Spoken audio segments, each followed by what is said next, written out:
ในวันที่26 พฤษภาคม 2025 ศูนย์ฝึกอบรมป่าไม้กรมป่าไม้กระทรวงเกษตรกรรมและป่าไม้โดยได้รับการสนับสนุนงบประมาณจากโครงการส่งเสริมปลูกไม้แห่งชาติสมาคมตากาวกรีนคลับประเทศญี่ปุ่นโดยมีส่วนร่วมของประชาชนบ้านน้ำปาดเมืองวังเวียงแขวงจันทน์ได้จัดพิธีปลูกไม้เนื่องในวันปลูกต้นไม้แห่งชาติวันที่ 1 มิถุนายน 2025โดยการเข้าร่วมของท่านรองศาสตราจารย์ปริญญาเอกสมหวังพิมพ์วงศ์หัวหน้ากรมป่าไม้กระทรวงเกษตรกรรมและป่าไม้ท่านพลแก้วขุนพลเจ้าเมืองวังเวียงท่านสมโอกโนเจริญหัวหน้าแผนกกสิกรรมและป่าไม้แขวงจันทน์ท่านเรียวกุนิฮิโตะสมาคมตากาวกลิ่นขับประเทศญี่ปุ่นพร้อมด้วยสมาชิกมีบรรดาแผนกการจากกรมป่าไม้โครงการกสิกรรมและป่าไม้เมืองคณะป่าไม้มหาวิทยาลัยแห่งชาติประชาชนและน้องนักเรียนเข้าร่วม300 กว่าทาน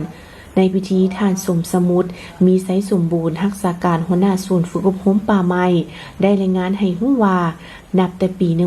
1997 ศูนย์ฝึกอบรมก็ได้ให้การร่วมมือกับหลายภาคส่วนทั้งภายในและต่างประเทศเพื่อจัดตั้งปฏิบัติเวียกงานปกปักรักษาป่าไม้ปลูกไม้และฟื้นฟูป่า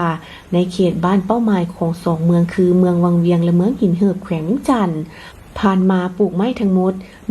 182.4 เฮกตาร์ประกอบด้วยไม้ดูไม้แต้คาไม้ขยุงไม้ซักและไม้อื่นๆสำหรับปีนี้ศูนย์ฝึกอบรมป่าไม้กรมป่าไม้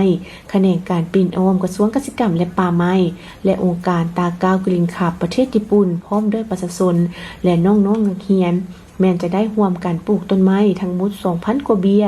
ในเนื้อที่ 2 เฮกตาร์ซึ่งเป็นดินล้วนของบ้านเบี้ยไม้ที่นำมาปลูกมี 2 ประเภทคือไม้อุตสาหกรรมมีทั้งหมด 14 ชนิดและไม้ไหหมากมี 3 ชนิดภายหลังสำเร็จการปลูกไม้แม้นจะมอบเนื้อที่ปลูกไม้ให้ประชาชนและการจัดตั้งบ้านน้ำปาดเมืองวังเวียงแขวงจันทน์เป็นเจ้าการในการคุ้มครองปกปักรักษาและนำใช้แบบยืนยงต่อไป